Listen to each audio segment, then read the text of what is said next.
各位朋友，大家好，我是蘇文峰。今日我想同大家講一個同家居風水有關嘅話題，就係大門口嘅擺設。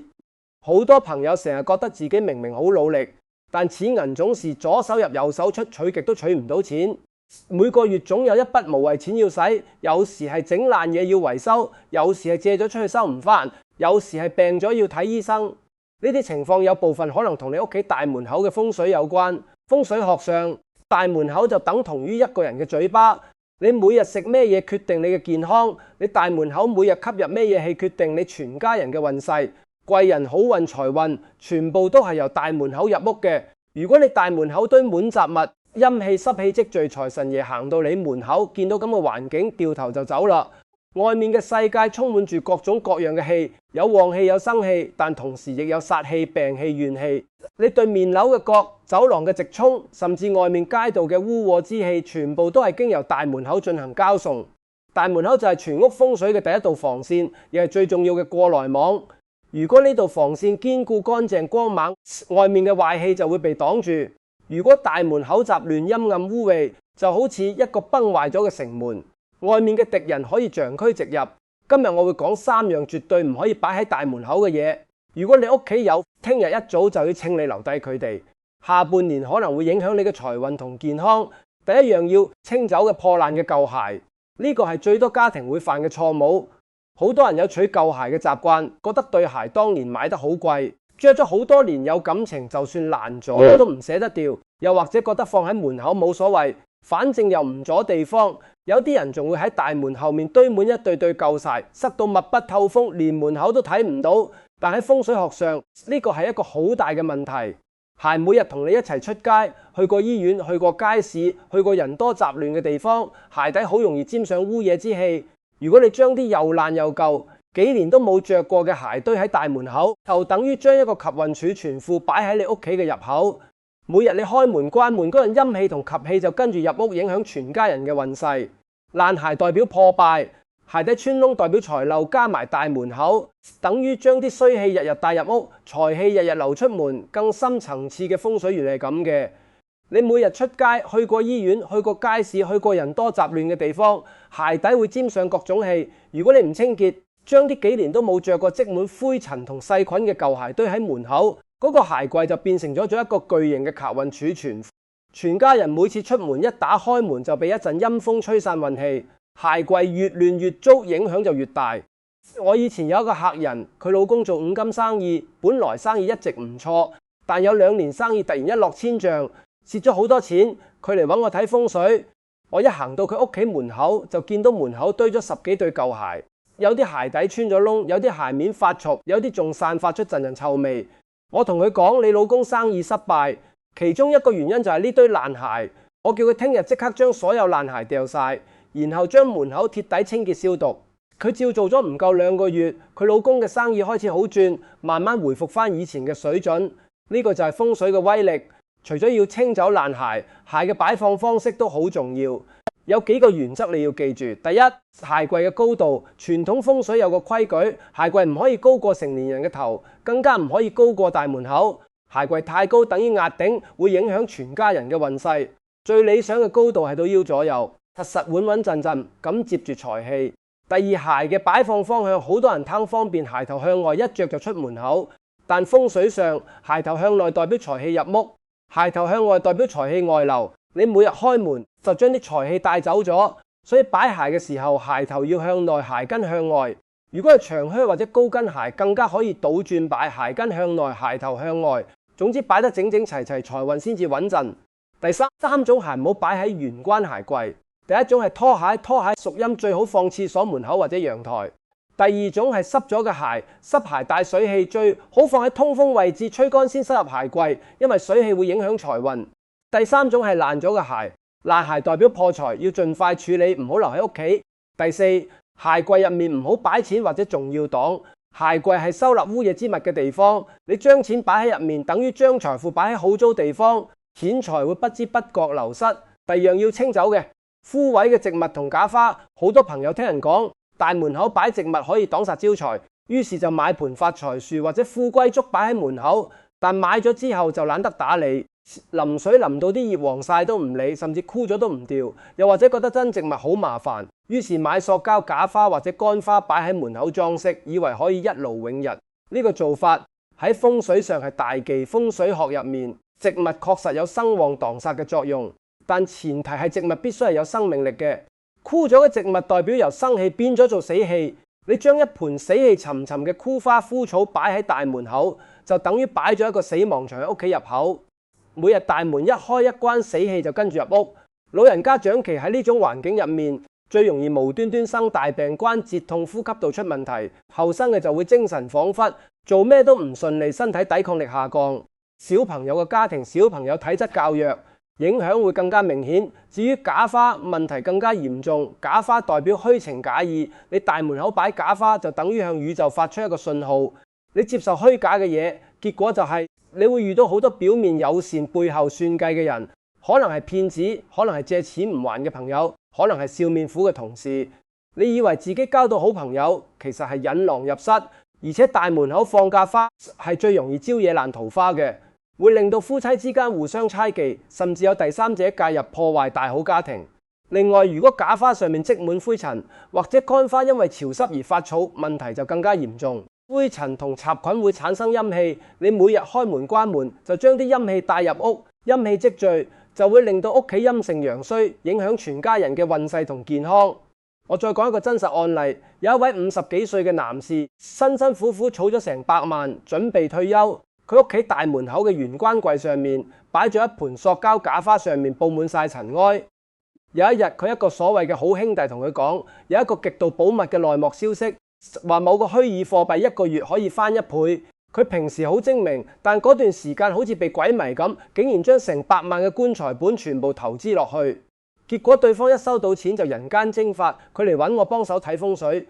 我一指住門口嗰盆假花就話：呢盆假花就係蒙蔽你雙眼嘅嘢。假花代表虛假，塵埃代表蒙蔽。你成日對住佢，判斷力自然會下降。所以各位朋友，大門口絕對唔可以擺假花或者乾花，要擺就擺真嘅植物。咁大門口應該擺咩植物呢？記住一個大原則，要揀肉片寬、大圓順、生命力強、容易打理嘅品種。第一推介係萬年青，肉片寬大厚實，顏色翠綠，陽氣旺盛，招財一流。如果大門口對正樓梯或者馬路，萬年青可以將煞氣擋喺門外，將旺氣引入屋。第二推介係發財樹，樹幹粗壯，寓意穩固，財源滾滾，擺喺門口左手邊嘅青龍位，可以旺貴人運，旺事業運發。財樹嘅葉片好似手掌咁張開，寓意接住財氣。第三推介係金錢樹，葉片一串串好似一串串銅錢，寓意財富滾滾，擺喺門口右手邊嘅白虎位，可以穩定財運，減少無謂開支。金錢樹嘅葉片厚實，代表財富厚重。第四推介係富貴竹，富貴竹最適合水種，寓意水為財，擺喺玄關台面可以旺文昌運，對讀書嘅小朋友特別有幫助。數量方面3支或者5支最好，寓意步步高。數量方面，大門口唔好擺太多植物，一邊一盆就夠，最多2盆。記住左青龍右白虎嘅原則，左手邊嘅植物旺貴人，右手邊嘅植物穩財運。如果大門口比較窄，擺1盆就夠，擺太多會阻礙氣流，反而唔好。養護方面，植物一定要勤打理，冇片要抹乾淨，枯葉要剪走。如果見到植物開始枯萎，千祈唔好等，即刻換過盆新嘅。淋水嘅時候要控制水量，唔好淋到周圍都係水，更加唔好喺盆底積水。積水會滋生蚊蟲同陰氣，反而變咗壞風水。只要植物生得綠油油，生氣勃勃，財神爺自然會中意嚟你屋企。第3樣要清走嘅，破爛地梯、掃把同垃圾桶，呢樣係最容易被忽視，但殺傷力最大嘅一樣。好多家庭對門口地梯完全唔重視，買咗之後用到爛晒都唔換，甚至覺得有塊嘢喺度就得。又或者為咗氹方便，將掃把地拖直接堆喺大門後面，甚至將垃圾桶擺喺門口。呢啲舉動就係親手將財神爺推走。首先講地梯，地梯係大門風水嘅第一道防線。每日你返到屋企，鞋底嘅泥沙、灰塵、污穢之氣都靠地梯隔喺門外。如果塊地梯穿咗窿、爛咗邊，甚至發出異味，你每日踩上去就等於將污穢之氣帶入屋。風水上，地梯穿窿等於財富穿底，你揾幾多就漏幾多。有句話叫地梯爛，財運散，就係呢個意思。所以一塊乾淨完整嘅地梯係守財最基本嘅要求。如果地體有少少破損，即刻換過塊新嘅，唔好慳呢個小錢。跟住講掃把同地拖，好多人貪方便，將掃把地拖清潔用品擺喺大門後面，呢個係非常嚴重嘅錯誤。掃把本身就帶有污穢之氣，你將佢擺喺大門口，打開門見到一把掃把，風水上叫做掃地出門，意思係你舉起一把掃把，將財神爺貴人好運氣，一掃把全部掃走。財神爺見到掃把就最憎，掉頭就走。地拖都一樣，地拖帶水氣，水氣代表財氣。你將地拖擺喺門口，等於將啲財氣拖走晒。垃圾桶都係一樣，垃圾桶係全屋最臭最污嘢嘅地方。你將垃圾桶擺喺大門口，等於將啲臭氣穢氣每日都吸收入屋，財神爺聞到陣味唔會肯入嚟。你注定一世窮，永冇翻身之日。就算你冇將垃圾桶擺喺門口，如果你垃圾桶長期唔倒，雜圾滿索，周圍仲有垃圾劍，都係一樣會影響財運。所以我俾大家一個強硬嘅風水指令，由聽日開始檢查你嘅大門口地契，有破損嘅即刻換掃把、地拖、清潔用品，全部收埋入廁所、廚房嘅櫃入面，或者陽台嘅隱蔽處，絕對唔可以出現喺大門口嘅視線範圍之內。垃圾桶更加唔使講，一定唔可以擺喺大門口。每次用完清潔用品，洗乾淨、晾乾先收好。大門口必須保持清爽乾淨，冇阻擋冇異味。清理完之後嘅3個小妙招，清走咗上面3樣嘢之後，你可以再做3個簡單嘅小動作，進一步千超顧財運。第一個，喺門臨底下放五帝錢。五帝錢係清朝5個盛世皇帝順治、康熙、雍正、乾隆、嘉慶嘅定錢，帶住強大嘅旺氣。如果你屋企門臨有縫，可以將一串開咗光嘅五帝錢平放喺門臨底下。字向外面，如果冇門閂，可以擺喺鞋櫃最頂層，或者擺喺玄關台面，一樣有效果。五帝錢可以擋住外面嘅煞氣，小人同漏財，將財氣鎖喺屋入面。第二個，喺門後掛葫蘆，天然嘅葫蘆，開口向下掛喺大門後面。葫蘆喺風水上可以收煞化病聚財。葫蘆嘅形狀入口窄肚大，寓意將好嘅嘢收納入嚟，唔好嘅嘢擋喺外面。如果屋企經常有人生病或者成日破財，掛一個銅葫蘆效果更加好，因為銅屬金，金能生水，水能化煞。記住掛喺門後，唔好掛喺大門正面遮住門口就唔好。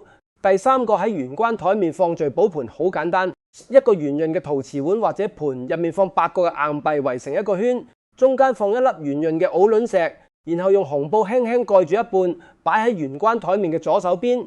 呢個係最簡單嘅迷你聚寶盤，寓意聚財守財，將每日嘅財氣接住，唔會漏走。記住要用陶瓷碗，唔好用玻璃碗，玻璃會令財氣睇得穿，會漏走。用紅色嘅布最好，紅色代表喜慶同旺氣。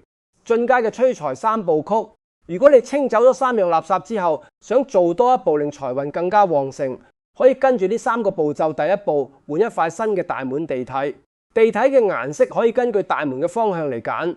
簡單講，大門向東可以揀藍色或者黑色，向北可以揀紅色或者綠色，向西可以揀黃色或者啡色，向南可以揀綠色或者紅色。如果你唔識分方向，我教大家一個最通用嘅方法，用紅色地鐵。紅色代表至陽之火，可以燒毀一切衰氣，亦代表古運當頭。你每日踩住紅色地踏入屋，就等於步步高升，將旺氣帶入客廳。地梯嘅質地最好係無矽質地，柔軟舒服，寓意軟着陸，事事順利。第二步，粗鹽淨化。粗鹽吸收咗海水嘅陽氣，係最天然嘅淨化之物。你將一把粗鹽撒喺大門口內外嘅地面等大約7個鐘，然後用掃把掃走。呢個動作可以將大門口殘留嘅衰氣陰氣全部吸走，令磁場鐵底清淨。記住要用粗鹽，唔好用幼鹽，因為粗鹽嘅能量比幼鹽強勁好多。每個月可以做一次，特別係農7月或者過時過節之後更加要做。第3步，點亮明堂。財神爺最中意去光猛、乾淨、通透嘅地方。你將大門口嘅燈膽換成最光最猛、暖色嘅黃光燈膽，由聽晚開始，連續3個夜晚將沈燈開通宵。風水上呢個動作叫做點亮明堂，會製造出一個蓬勃、充滿生機嘅氣場。暖光嘅能量會將周圍遊離嘅財氣同旺氣全部吸引過嚟。財神爺見到門口有光，一定會優先選擇入你屋企。平時夜晚大門口都最好留一盞細細嘅長明燈，唔使好光，但一定要有光，代表陽氣長存。做完呢3步，你大門口嘅風水就會煥然一新。每個月嘅催財小儀式，除咗上面嘅方法，我再教大家一個簡潔嘅催財小儀式。每個月嘅龍龍初一或者15，效果會更加好。做法好簡單，朝早7點到9點，呢個時辰係一日之中陽氣最盛嘅時候。你將大門完全打開，企喺門中間，雙手合十，心裏面默念3遍。大門敞開，迎財接福，平安入屋。然後深呼吸3下，想象住外面嘅金光財氣隨住空氣湧入屋企。呢個儀式係用意念去強化效果，心越誠，效果越明顯。做完之後將門關好，當日保持心情愉快，唔好同人鬧交。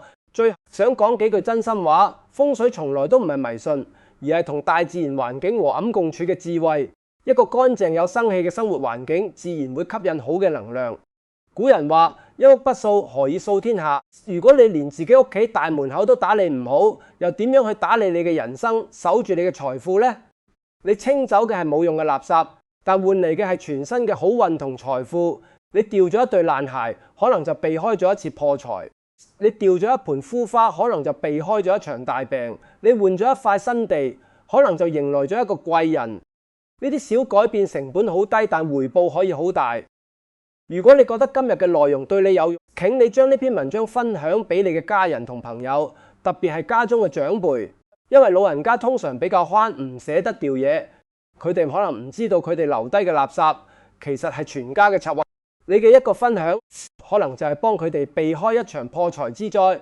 最後你可以再喺留言區打破財當災，財神入屋8個字，當係對自己同家人嘅一個祝福。每一個留言都係你向宇宙發出嘅一份決心書，代表你正式同過去嘅衰氣講再見，準備迎接全新嘅財運。祝大家下半年大門敞開，迎百福財源廣進，唐家平安，老少安康。我哋下期再見。